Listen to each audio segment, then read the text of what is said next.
ಮಾಡಿದೆ? Praise the lord, ಹalleluya. ಇವತ್ತು ಹೇಳುವಂತ ವಾಕ್ಯ ಏನಂತಂದ್ರೆ, ನಿಮ್ಮನ್ನು ಎಷ್ಟೇ ಜನ ಹಾಳು ಮಾಡ್ಬೇಕಂತ ಬಯಸಿದ್ರು, ನೀವು ನಾಶ ಆಗ್ಬೇಕಂತ ಬಯಸಿದ್ರು, ದೇವರ ಕೃಪೆ ನಿಮ್ಮನ್ನು ಎತ್ತುತ್ತದೆ. ಏನ್ ಮಾಡ್ತದೆ ದೇವರ ಕೃಪೆ?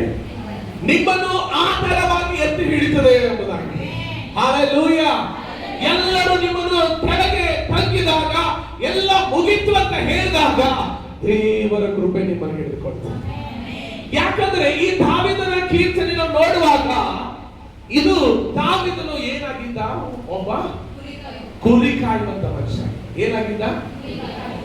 ಈ ವಾಕ್ಯ ಯಾಕೆ ಇದನ್ನು ಹೇಳ್ತಾ ಇದ್ದಾರಂದ್ರೆ, ಅವರ ಎಲ್ಲ 7 ಮಂದಿ ಅಣ್ಣ ತಮ್ಮರು ಎಲ್ಲ ಅವ್ರು ಏನಾಗಿದ್ದಾರೆ, ಅವ್ರು ಏನ್ ತಿಳಿದುಕೊಂಡಿದ್ದಾರೆ ಅಂದ್ರೆ, ಇವನು ಒಂದು ಸಾಧನವಾದಂತ ಕುರಿ ಕಾಯುವಂತ ಮನುಷ್ಯ ಅಂತ ತಿಳ್ಕೊಂಡು.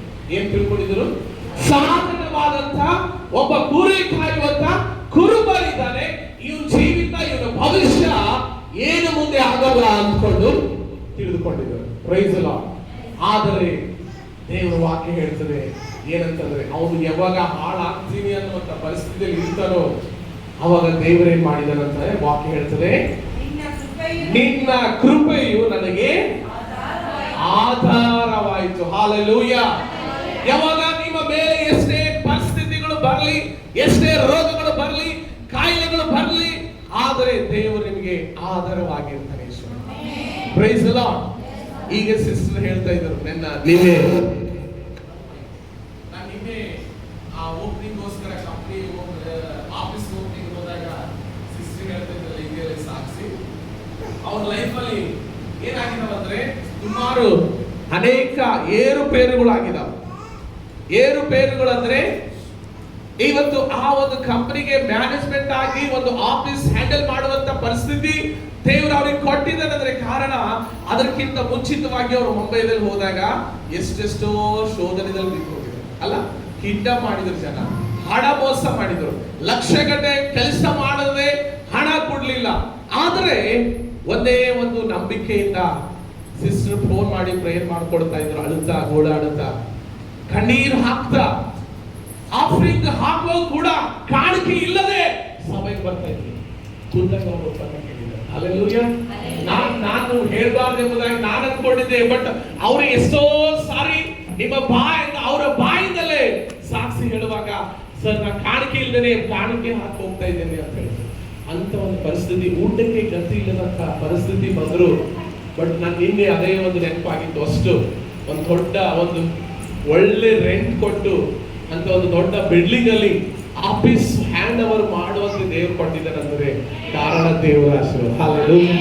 ಇದು ಅಗತ್ಯ ಚರ್ಚೆಯಲ್ಲಿ ಇದ್ದಂತ ಅದ್ಭುತ. ಹalleluya.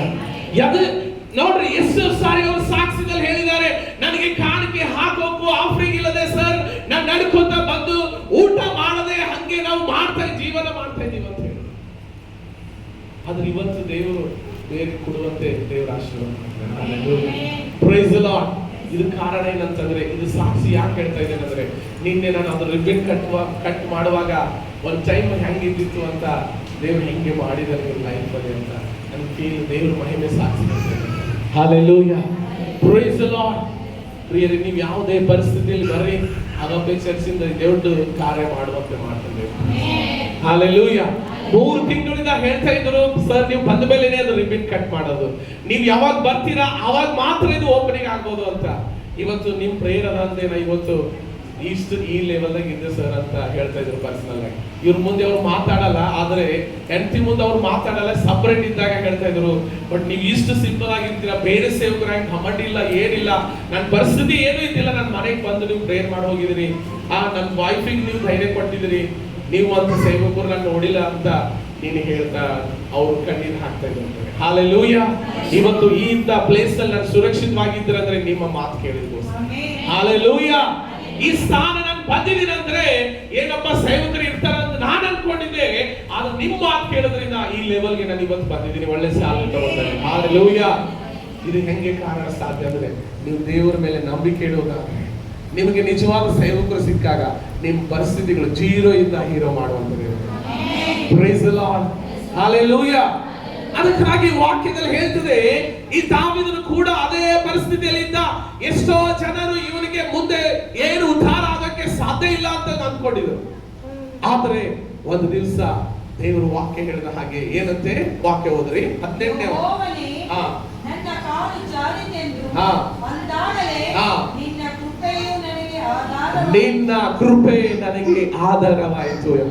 ಯಾವ ಈ ದೇವ್ರ ವಾಕ್ಯ ಹೇಳ್ತದೆ ಕಾಲು ಜಾರಿ ತಂದ ಅಂದ್ರೆ ಅರ್ಥ ಎಲ್ಲರೂ ನಿನ್ನನ್ನು ಹಾಳು ಮಾಡ್ಬೇಕಂತ ಬಯಸಿದಾಗ, ನಿನಗೆ ಕೆಳಗೆ ಬಿದ್ದಾಗ, ನಿನ್ನಲ್ಲಿ ಯಾವುದೇ ಆಶೀರ್ವಾದ ಇಲ್ಲ, ನಿನ್ ಜೀವಿತ ಇಷ್ಟೇ ಅಂದ್ಕೊಂಡಿರುವಂತ ಆ ದಾವೀದನ ಜೀವಿತಕ್ಕೆ ದೇವರು ಒಂದು ಬೇರೆ ಒಂದು ಲೈಫ್ ಮಾಡ್ಬಿಟ್ಟ.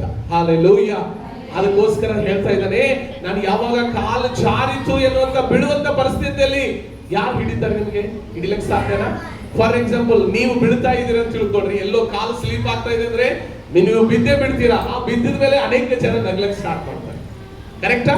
ಎಲ್ಲೋ ಒಂದ್ ಕಡೆ ಬ್ಯಾಲೆನ್ಸ್ ಆಗಿಲ್ಲ ನಿಮ್ ಬಾಡಿ ಅಂತ ಅಂದಾಗ, ಕಾಲ್ ಸ್ಲೀಪ್ ಆದಾಗ, ನೀವು ಬಿದ್ದ ಮೇಲೆ ನಿಮ್ಗೆ ಏನಾಗ್ತದೆ? ಕೆಳಗೆ ಬಿದ್ದಾಗ ಜನ ನೀವು ಸುತ್ತ ಇದ್ದಿನವ್ರಿಗೆಲ್ಲ ನೋಡ್ರಿ ನಗ್ಲಕ್ಕೆ ಸ್ಟಾರ್ಟ್ ಮಾಡ್ತಾರೆ. ಏನ್ ಮಾಡಕ್ ಸ್ಟಾರ್ಟ್ ಮಾಡ್ತಾರೆ?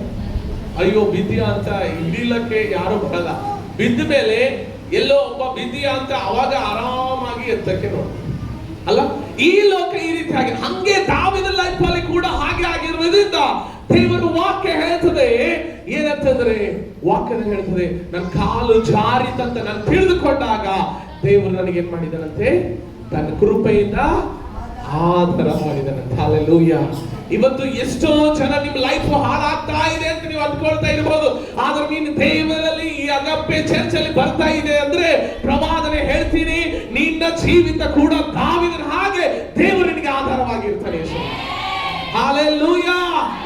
ನಮ್ ಕುಟುಂಬ ಹಾಳಾಗ್ತದೆ, ಇವತ್ತು ನಾನು ಹಾಳಾಗ್ತಿದೆ ಅಂದ್ಕೊಂಡು ಜೀವನ ಮಾಡುವವರಿಗೆ ಹೇಳ್ತೀನಿ, ನೀನು ದೇವರ ಆಲಯದಲ್ಲಿ ಬರುವಂತ ಅಗಪ್ಪೆ ಚರ್ಚಲ್ಲಿ ಇರುವಂತ ನಿನಗೆ ದೇವರ ಆಧಾರವಾಗಿದೆ.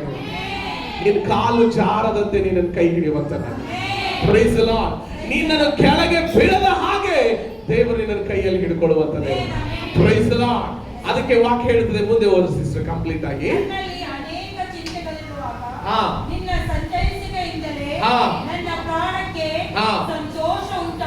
ಆಮೆನ್. ಅವನಲ್ಲಿ ಅನೇಕ ಚಿಂತೆಗಳಿಂದ, ಅನೇಕ ಸಮಸ್ಯೆಗಳಿಂದ, ಅವನು ಅನೇಕ ದುಃಖಗಳಿಂದ ಒಂದಾದ್ಮೇಲೆ ಒಂದು ಸಮಸ್ಯೆಗೆ ಅವನು ಫೇಸ್ ಮಾಡುವಾಗ ಅವನು ಹೇಳ್ತಾ ಇದ್ದಾನೆ, ಇವೆಲ್ಲ ಸಂಪಾದನೆ ನಾನು ಇಂಥ ಎಲ್ಲ ಚಿಂತೆಯಲ್ಲಿ ಇರುವಾಗ, ಇಂಥ ಸಂಬಂಧವಾದಂತ ಸಮಸ್ಯೆಗಳಿದ್ದಾಗಲೂ ನೀನೇನ್ ಮಾಡಿದೆ? ನನಗೆ ಆಧಾರ ಮಾಡಿದೆ ಅಂತ ದೇವರು ವಾಕ್ಯ ಹೇಳ್ತದೆ. ಹಲ್ಲೆಲೂಯಾ. Praise the lord. 19ನೇ ವಾಕ್ಯ ಹೇಳ್ತದೆ ಏನಂದ್ರೆ,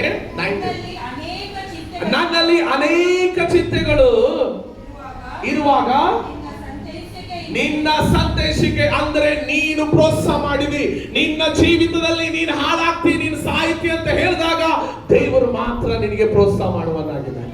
ಹಲ್ಲೆಲೂಯಾ.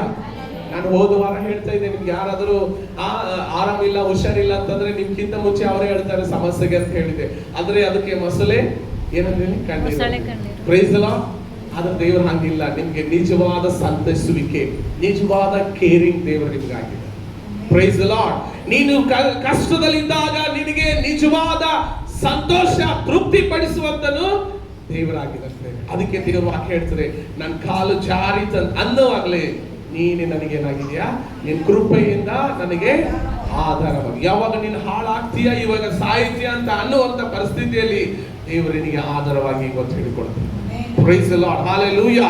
ನೀನು ಎಷ್ಟೇ ರೋಗದಲ್ಲಿ ಇದ್ರೂ ಕೂಡ ದೇವರು ನಿನಗೆ ಕಾಪಾಡುವನಾಗಿದ್ದಾನೆ. ಅದಕ್ಕೆ ವಾಕ್ಯ ಹೇಳ್ತದೆ ಏನಂತಂದ್ರೆ, ನಾವು ವಾಕ್ಯ ಓದಿಕೊಳ್ಳೋಣ. ಪ್ರಕಟಣೆ ಪುಸ್ತಕದಲ್ಲಿ 21ನೇ ಅಧ್ಯಾಯ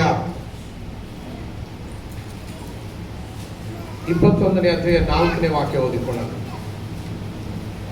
ಅವರ ಕಣ್ಣೀರೆಲ್ಲ ಒರೆಸಿ ಬಿಡುವನು, ಇನ್ನು ಮರಣವಿರುವುದಿಲ್ಲ, ಇನ್ನು ದುಃಖವಾಗಲಿ, ಹೋರಾಟವಾಗಲಿ, ಕಷ್ಟವಾಗಲಿ ಇರುವುದಿಲ್ಲ.